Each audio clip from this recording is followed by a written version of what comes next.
cents. Oh, hello. Look at that. Almost there. So, technical difficulties because they got the dumb one on the ones and twos today's. Guys, hello, welcome, Rewatchers Council. We are back talking season 5. Now we're into episode 2. The real me, or just real me. Mm-hmm. Please ask Punch to be joined by Councilman Brennan Mark. Councilman, how are you doing? I'm doing good. Let's see if I add something. There you go. I didn't even screw it up. Ah, what a world we live in, guys. Well, we're going to talk about Real Me and its original air date being the 3rd of October, 2000. So right around this time, Brendan, we're in the 25 years ago. My goodness. we're in the autumn now, the fall. Some people also say written by David Fury. The last one he wrote was Primeval, and directed by David Grossman. His last directed episode, The Yoko Factor. The Yoko Factor. Not one of my favorite episodes from last year. Not mine either. Not terrific. Number one movie this time in the North American market. Anybody who ever watched the Schmodown as we did, Brendan, would know that the number one movie at this time, Remember the Titans. Oh, yes. I remember remembering the Titans at one time. Number one song in your United States of America, Brendan, Kryptonite by Three Doors Down. Oh, Still gosh. hear that song all the yes. time. Wasn't a huge fan of it, Yes. I have to say.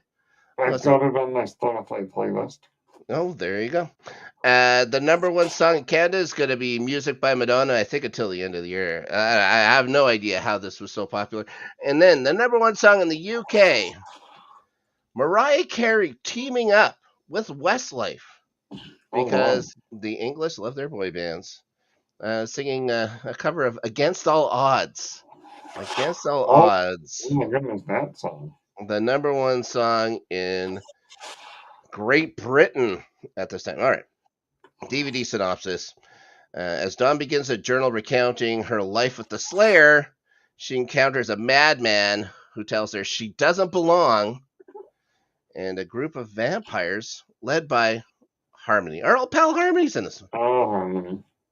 And boy, is she ever in this one. All right. I don't know what that means. Now, first, of course, we're going to have to talk about Michelle Trachtenberg, who joins the series and is immediately put in the credits. Yes. Yeah, unlike a lot of other people that come onto the show eventually become regulars, she was introduced right away to the credits. Of course, had that brief scene last week just with the one word or saying mom. Mm-hmm. But now she's here, part of the show. I wish they would have done something where they could have added her into scenes before. I thought that would have been really cool. But they always talked about how expensive it was to actually do the credits for Buffy somehow. So, so we didn't ever get that, but it could have been a little bit of fun. Now, she begins as a child actor in New York City, Brendan, which of course means she's going to do Law and Order, as everyone would do. Everyone does Law and Order. Right. She would then originate the role of Lily Montgomery on All My Children. Yes. She works with someone named Sarah Michelle Gellar on that show for a couple of years. Might be an important name. Sure, something that she, she bookmarked that. Now, while also acting there, she was also on Pete, The Adventures of Pete and Pete. Did you ever hear of this show? Yes, I did. I think that was more American. It isn't something that... I always got it mixed up with Goof Troop. With the Goof Troop? Yeah, because, you have Pete and then you have TJ, so it's kind of... Oh, I have no idea. I thought Goof Troop was that cartoon. It was. I always got the two mixed up. Oh my goodness. All right. Well, then she, of course, lands the big screen role of Harriet the Spy. one thing I didn't know was she was the original live action version of Penny from Inspector Gadget. Yes, that's right. So That's right. I thought that was cool. I was growing up, I always liked Inspector She's Gadget. also in Harriet the Spy. Right. Yes, Harriet the Spy with who's also in that? Was it Rosie O'Donnell? Yeah, Rosie Rosie O'Donnell was in O'Donnell. that. Yeah. Again, remember, not great at the music trivia. Me, No, I just no, remember little yeah. bits. I remember little bits. So, by the time she joins the show here in season 5, even though she's only 14 years old or whatever, 15, she still has a ton of experience going into it. And then she's also going to get her first hosting job while she's on the show. She'll host a few shows throughout her career. There was a show called Truth or Scare that she was on back then. Oh, yes, yes. Got nominated for a daytime Emmy for it. Oh, wow. I think they used to they used to mail Well, the out. daytime Emmys were like easy Yeah, to get. Yeah. yeah, they mailed out the daytime Emmy awards to everybody. I think. All the Now, soap opera actors winning daytime Emmys. well, yeah. Well, I think the big deal with there was Susan Lucci, right? Losing Mm-hmm. Oh, however yeah. many years in a row, and Oh, then yeah. she gets the sympathy win there in the 90s. I remember that very well. Now, after Buffy, of course, she gets a Euro trip, which Oh, was yes. a Yeah. fun movie. She gets a recurring role on 6 Feet Under, a show Oh, that yeah, I remember that one. had a ton of people on it that you'll know much more of like these days. But I really never paid much attention to 6 Feet Under. Maybe it's an HBO. I didn't have HBO, I guess. Mm-hmm. I know it was on in Canada, but I just didn't know maybe where to find it. Anyways, I had lots to do back then. Come on, what do you want me to do? Also got some guest roles on House. She was on Law and Order again, on Criminal Yeah. Intent, Oh, my. and eventually, of course, landing the role of Georgina Sparks on Gossip Girl. Yes. Yes. There we go. And then it was on my dad's birthday, February 26th of this year. It's just months after she gets a liver transplant. She hadn't been well for a bit. Mm. She was found in her apartment by her mom, which would have been, you know, you never want to Yeah. think about it. Horrifying. Yeah. So there's an unfortunate side effect of liver transplants that I never knew of until I heard about poor Michelle Trachtenberg. Is that you can get diabetes? Like Yes. yeah, it's a very Yeah. common thing to get diabetes when that happens. And this is what ultimately took her from everyone. She Yeah. would have been Very unfortunate. 40 years old this week. Yeah. Yeah, Yeah. and especially with, well, I wouldn't say especially. I would She's like my for, age. She's my age. She's younger than me by a week. yeah, unbelievable. Uh, well, yeah, tragic. And I saw some interviews with her when I was going through some stuff this week and stuff like that. She was talking about they hadn't announced anything about the Buffy reboot that was going Oh, on yet, yeah. I believe. So, Yeah. and she would just say that she just hopes that they do the characters justice and stuff like that. Would have loved to have seen what they would have done with Donnie uh, on the show, especially because I do not like at all what they did with her in the comic book Oh, continuations. yeah. Yeah. Yeah, there's a couple of things in there I that mean, I somehow find I reviled. don't think those comics are going to be canon with the new show. I hope not. Let's just say this. I hope they aren't. I hope they aren't and stuff like that. Like if they want to go into the future ones and stuff like that, I think that'd be cool. Oh, yeah. Slay But and all that stuff. yeah, Yeah. but when it comes to the legacy characters and stuff like that, I hope they just like they do like the Star Wars thing. This like this is canon. Like anything that we put Mhm. on screen is canon. The other stuff is fine, and we know who wrote and helped to write Or like the other books. But every Terminator film, going, we're ignoring the others. exactly right. Exactly right. So this episode of Buffy, we're gonna look inside Dawn's diary because it turns out we have a lot to catch up with our Donnie here. Yes. Now, her relationships with all the Scoobies and everyone around. We get introduced to the Giles Mobile 2.0, Oh yes, I love that. Brennan. And of course, the Magic Box, which will act as the library for the next little while. Yes. I don't know. I'm going to say how long it is, but, for the while. We're also going to get, of course, the return of Harmony Kendall. And Oh yes. she's brought along some minions.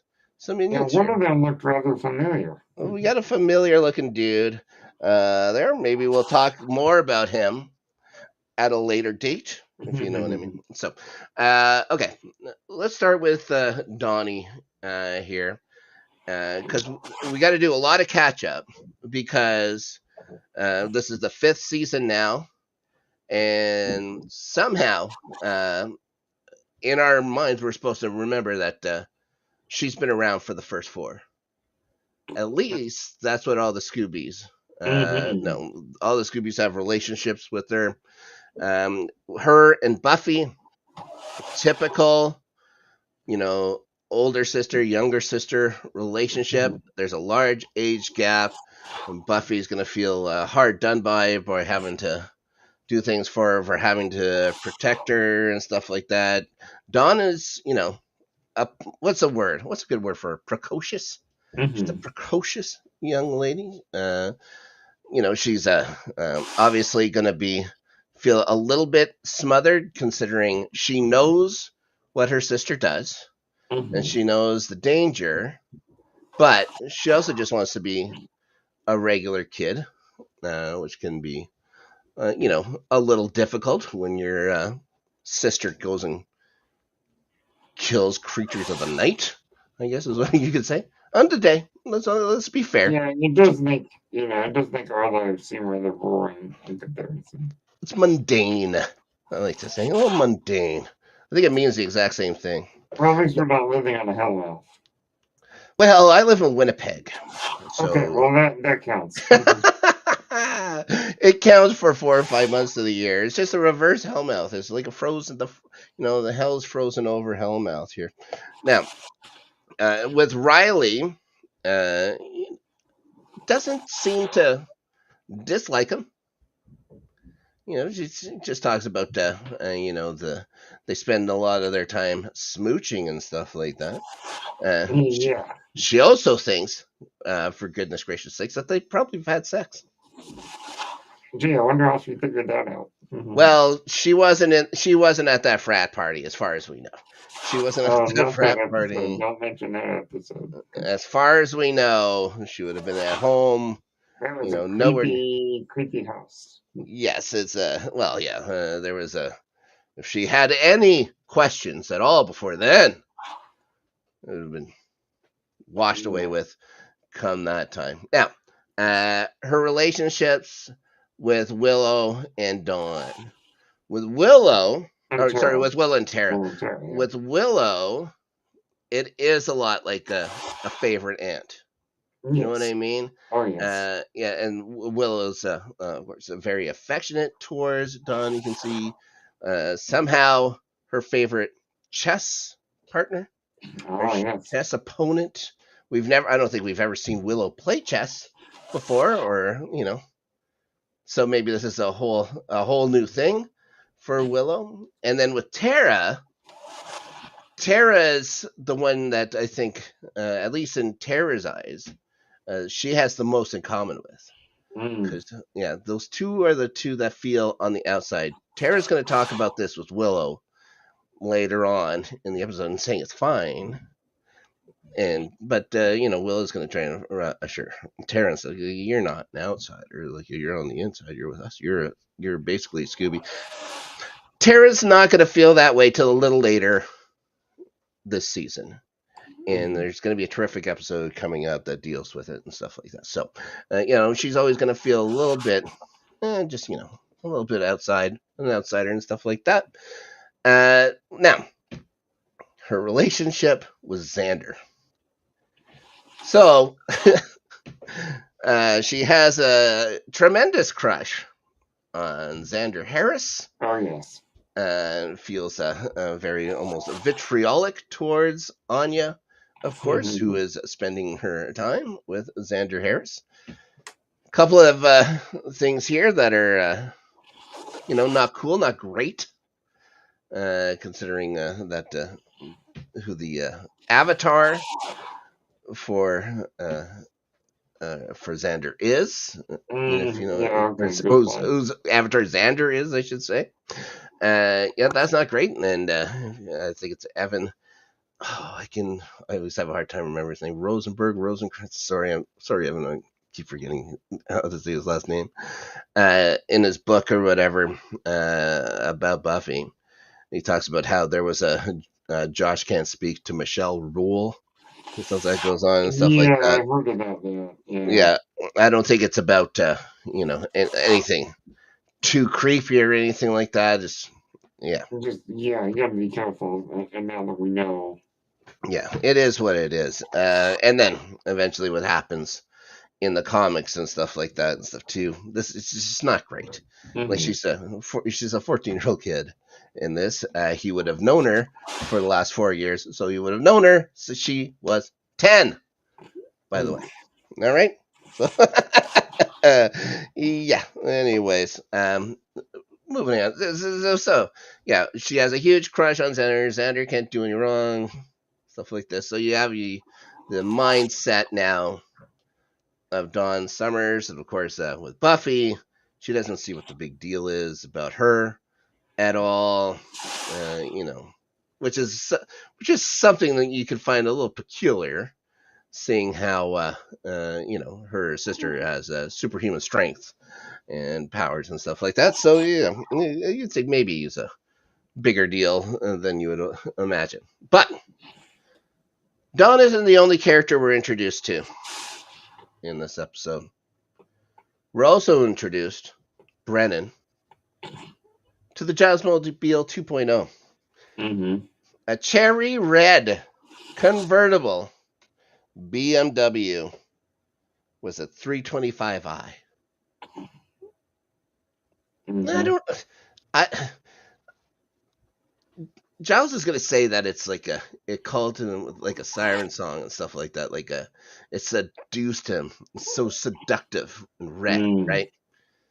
I just I can't see it. I cannot see the appeal for Giles with that BMW. Like if it was a Jaguar or something like that, or yeah, something like that, you could see him driving. It's a Beamer. It's a nice car, but I don't understand the whole Giles need to have and stuff like that. And I also like the fact that he doesn't like a he doesn't trust driving an automatic. Brennan. I feel the same way, and I've used his line a few times and stuff like that, where he likes to feel like you contribute to the driving. Like I much prefer driving a standard. Of course, standard steering or standard transmission, not standard. Automatic is the standard. You have to go and look to get a standard transmission now, which drives Hmm. me bananas. So Joyce makes Buffy take Dawn to go get her school supplies, which I I think just. is I don't get all that. Like she's like, oh, I got to do my gallery thing tonight. It's not like that came out of the blue. Why don't you just take your kid school shopping before this? Well, it fit the plot. Mhm. Yeah, yeah, oh yeah. Luckily for us in the story, she had to go along with Buffy while she was doing her rounds, trying to do her training. She new renewed vigor in the training for Ah, Buffy. yes. She even has a little. Did you notice the little? I'm sure you did, as a former Star Wars champion trivia guy. The little Luke on Dagobah moment while she was training with the Yes. one arm handstand with the arm. I was like, oh, Yep. I know that. You're on the handstand. Yep. Yeah, and it also the same kind of thing, except for not R2 making noises or whatever that makes him fall. It's Donnie putting rocks on stuff. Like so, we're just seeing that maybe Donnie's a bit of a clumsy kid. We're gonna find out much more about Don coming up, and also Easter egg galore. about Dawn and who she is and stuff like that in this episode, without just giving it away and stuff like that. I think they're trying to tell you stuff right off the bat, like her just yelling, "I'm not a kid," every time she would be arguing when she's arguing with Riley in the room. Also, in that scene where she's arguing with Riley in the room because she can be, so uh, well, this is after the whole stuff with Harmony, which we'll get to in a minute, but she's going on about how, she can be, gets herself into too much trouble and stuff like that. She just keeps yelling, "I'm not a kid. I'm not a kid." It's like, well, again, let's put a little check mark on that and stuff like that. So yeah, and at the end, whenever it's like, she's in for a big surprise and stuff like that, it's like, okay. I think Dawn is maybe in for the biggest surprise.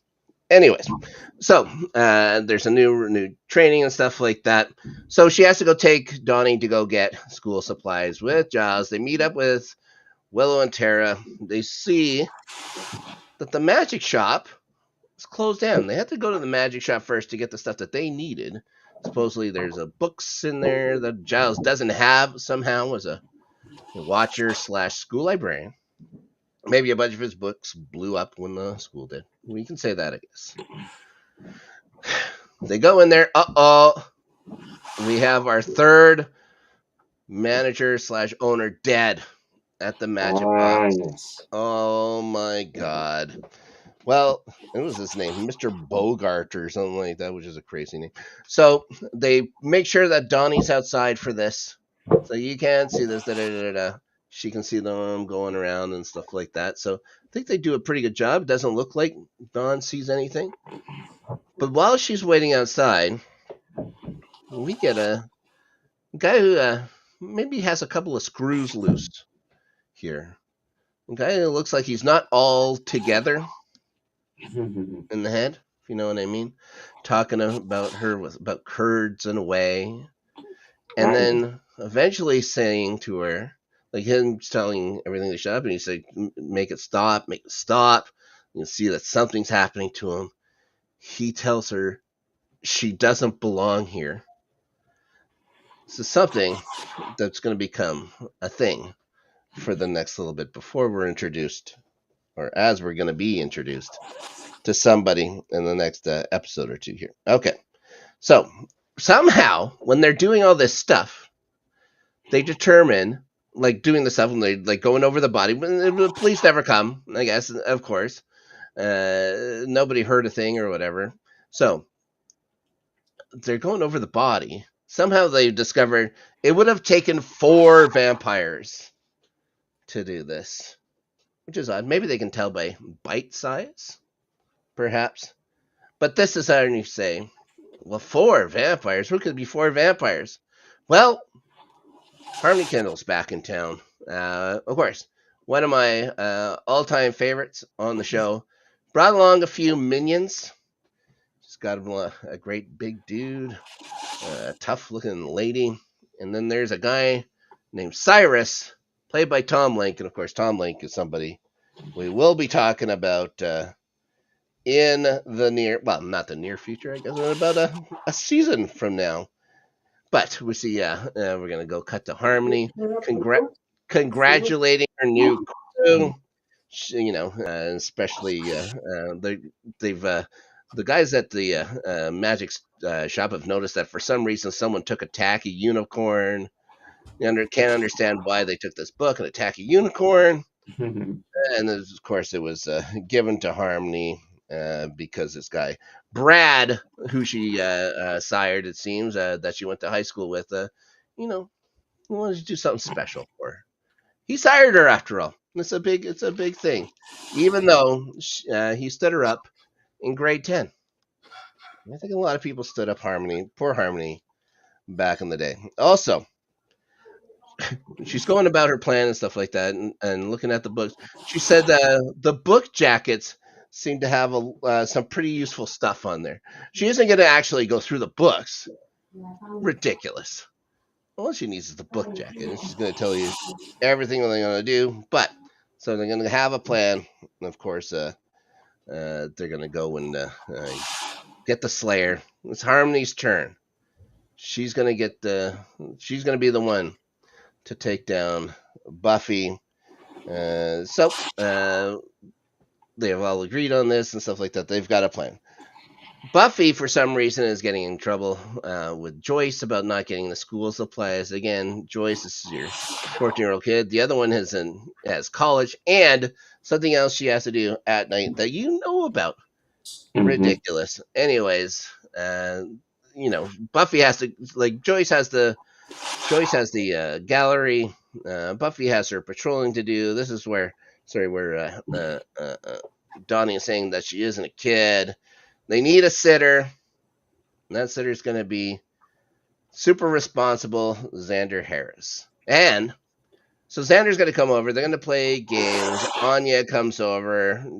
Donnie all of a sudden was always protesting until see Xander's like, oh, okay, yeah, no, he can babysit me, no problem. Which is concerning. But so they're going to come over with the game of life. They're going to play some games. They're going to eat some pizza, blah, blah, blah, do babysitter style stuff. She thinks it's very deep of him because he decided he didn't need college. He would go and get a job. So we find out Xander Harris is now a construction worker. And I think this is fun. He's finally found the vocation for him. This is the one that seems to stick for the most part. And we see Anya at this point or whatever when they're playing the game of life. Not happy that her car has been filled with all these kids. They had to remind her that this is good. You're winning with all that money because cash is good, Xander tells her. Cash is good turns out to be like the mantra where Anya lives the rest of her life. Like, this is a very important moment for Anya when she finally figures out that having money is a good thing, and then tries to sell the children for more cash. Mm-hmm. Which is smart. Like if you can get the money. Anyways, they're gonna have a rock thrown through the window. And how many times do I have to talk about this on the show, Brendan? Just get hurricane glass put in, get plexiglass. How many times have they changed the windows in the Summers house to not realize you have to get away from glass? You have to get away from a lot of times, yeah. The only thing that can take out hurricane glass, supposedly, Brennan Marr, ceramics. Ooh. So like a toilet or literally the kitchen sink that could do it. But yeah, it's a smart thing to get. Let's just say that a little bit extra. Hopefully they have good insurance. Yeah, this is not the first time. Like they've got it on speed dial. Like there's people that are just salivating, waiting for the Summers to call because it's a big window. It's not like they're going through a little tiny bathroom window. That's the picture window in their living room that seems to get destroyed all the time. So Xander's gonna go peek his head out. He's gonna see Harmony and the gang.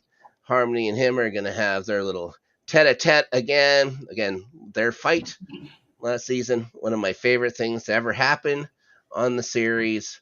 So we get a little bit of that, and them calling each other the hair puller, stuff like that. And then Harmony tells him that he fights like a girl and all this stuff. Yeah. Dawn is getting more and more agitated. Then finally says, "Why don't you come in here and say that?" And it's like, ding. All right, vampire face runs in there. They start fighting. Harmony looks a little tougher. This one has no problem getting Xander to the ground in this. I do love Anya running around the dining room and stuff like that, saying like Slayer's house. Like you go into the only Slayer's house you go into and you can't find a weapon. She goes and grabs that lamp. It looks like it's over, but Harmony's showing she got some chops here and smashes the lamp and stuff out of her hands. Xander boots her out. But she never tries to come back in. I always found that strange. She was allowed in. Why didn't she just say, this isn't happening. I'm just going to go Mm-hmm. in. You can go in through the window you just broke if you really wanted. The other three obviously can't. They're going to try and come in. You see the force field saying, no, no, no, no, no. Anyways, we have Dawn run upstairs. We kicked her out and stuff like that. And they're like, oh my gosh. What are, like, Harmony and the crew leave. It's like, what are we going to say, Buffy? This is going to be terrible. You see Buffy just laughing about Harmony going over there and trying stuff until she found out, her little sister allowed her to go in the place and the whole thing, whatever. Xander's going to start trying to cover for her and say, she's pretty freaked out, but Buffy's really upset by this. She's saying, it doesn't like she had. There's one rule, like the first rule, you don't invite anybody in and stuff like that. Of course, it's going to get brought up later about her own mother inviting like the one and only, like the biggest of the vampires, Dracula, in the week before. But she's been lonely. She gets an excuse because she's been lonely. Anyways, Harmony's gang, they're regrouping. They're lamenting the plan's failure here. And then, of course, they're going to get interrupted by Spike. Spike can fight demons. So Yes. he's gonna do some damage here and stuff like that until Harmony sees him. They have a nice uncomfortable interaction here. That big dude that's with him named Mort steps up. He's not too impressed that Spike keeps killing their kind, which is, I get it. I get it. Like, don't, there's lots of other demons. You could have left vampires alone, but he likes killing people, I guess. Anyways, she gives him the plan about killing the Slayer, and then he was saying, "Let me guess, you're gonna kidnap a friend or family member, hold them for ransom, have the Slayer come, and that's when you're gonna attack." Like, just says the exact plan to him. So I was like, "Yeah, I get it. What are you gonna do?" So anyway, she's like, "No, no, no," but she's a new woman now, has a new plan to kill Buffy, whatever. So, he promises like, yeah, you like, I've written this song before. You're just doing a cover version of it, Mm-hmm. and she promises that ever Buffy's dead, she's gonna kill everyone in that town that was ever mean to her. So basically, she's gonna kill everybody in the town. Yeah. Like, I don't think anybody, really liked Harmony. I think even by the end, Cordelia had enough. You know what I mean? So you see Buffy grabbing seemingly every weapon she had at her place and stuff like that. She's not having this. Like they're saying, well, gonna get Willow over here.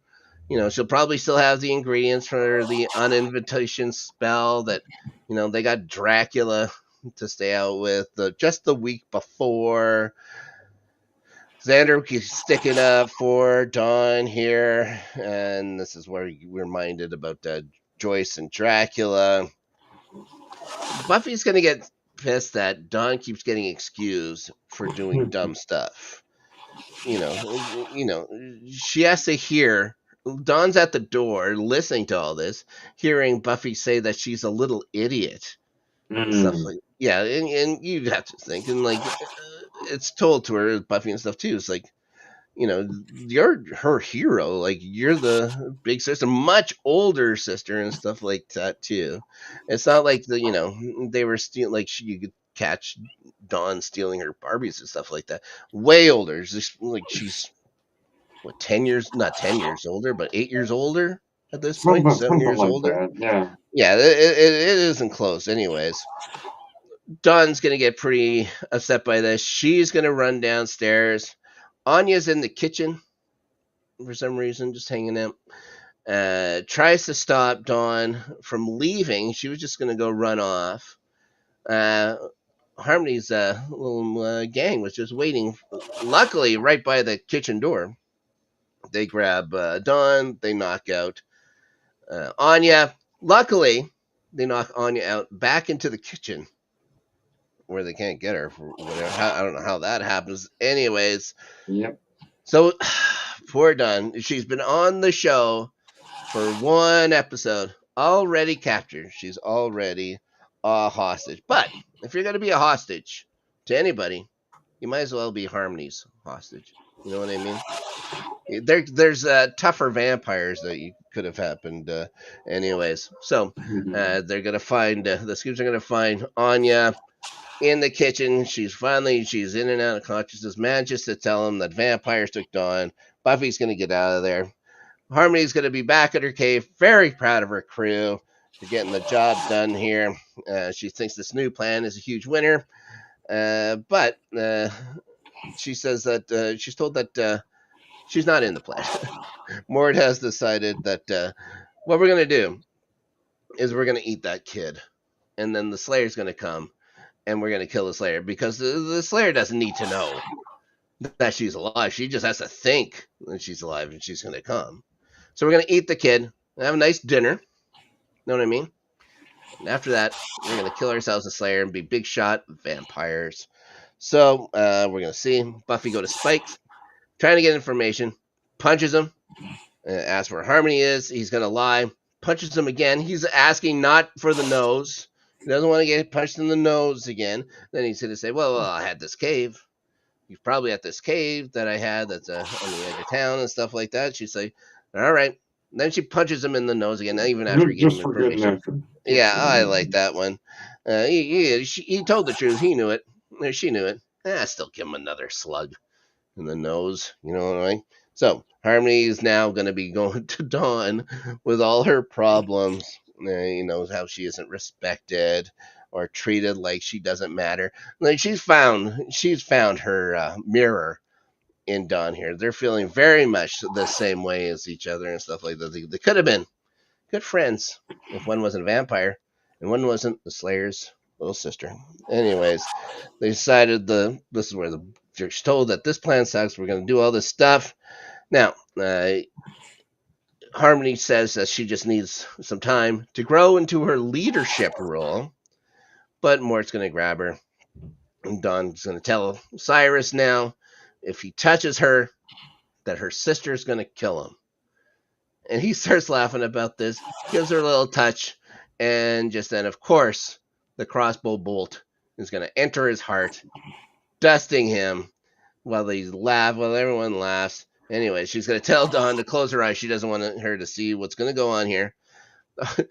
Harmony says, "At last we meet." Now, Buffy, like, we've met, Harmony. Like, what are you going on about?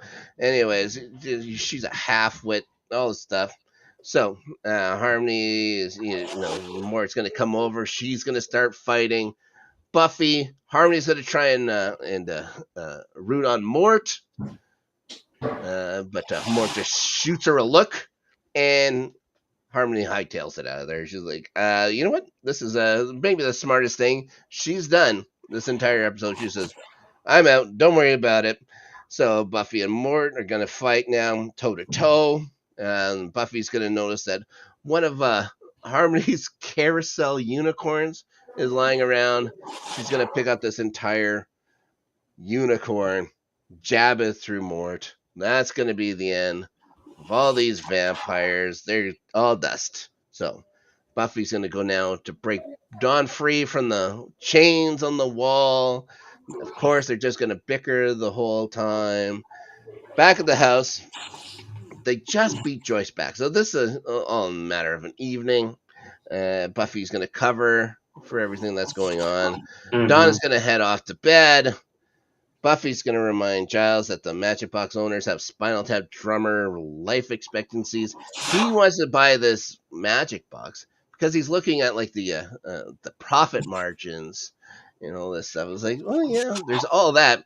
And we're going to get some great Giles costumes there. Yeah, yes, we're going to get fantastic Giles costumes. There's also a training spot in the back somehow of this Magic Box has a lot of space and very, very cheap rent because I guess they can't keep tenants because they keep deciding it's a Magic Box and not a flower shop.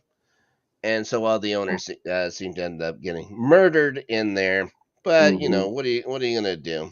He explains that with the Magic Box, it's going to be a lot like the library, except people pay for the things that they don't return, which is a very nice way to look at it. I'm imagining. Now, this is where Dawn at the end of the thing is back in her journal, talking about how Buffy thinks she's just her dumb little sister. She's going to be in for a big surprise. I don't think she means it the way it's going to mean, but that's how this episode is going to end. And if, those of you who don't like Xander, those of you who come into this rewatch thinking, oh, Xander's the pits, don't worry. Next episode, you get two Xanders. You Oh get boy. two for the price of one. It's the replacement. Oh boy, Brennan, thank you very much You're for welcome. joining here on the Rewatchers Council. Why don't you let people know what you're up to on the good old internets? Well, you can find me on Blue Sky at brenmar.bluesky.social. Sure. You can find me on Apple Podcasts, Spotify, and YouTube at Page Turner if they were not. Thank you, bud. Well, I'll be back tomorrow with Angel. We're going to be talking about its second episode of its second season. Have you now? Are you now, or have you ever been? Long title. Long title. But actually, I enjoyed that episode as well. I liked the second season much better than I liked the first one, by the way. And let's see. And then we got on Tuesday, starting 11, over on the sports channel, Good Friends, Better Rivals, live at 7 Central Time. Ideally, night talking about the Premier League over in England. So it should be a lot of fun. Now, I'm going to preface this. First of all, by saying, everybody, in the words of Donnie Summers, I hope everyone has a pleasant day/evening. We'll see you next time. But we'll see if I can actually end the show correctly. It didn't start out great, Brennan. Let's see if we can end on a bang. What do you say? Let's try it. Well, here we go. And a presumptive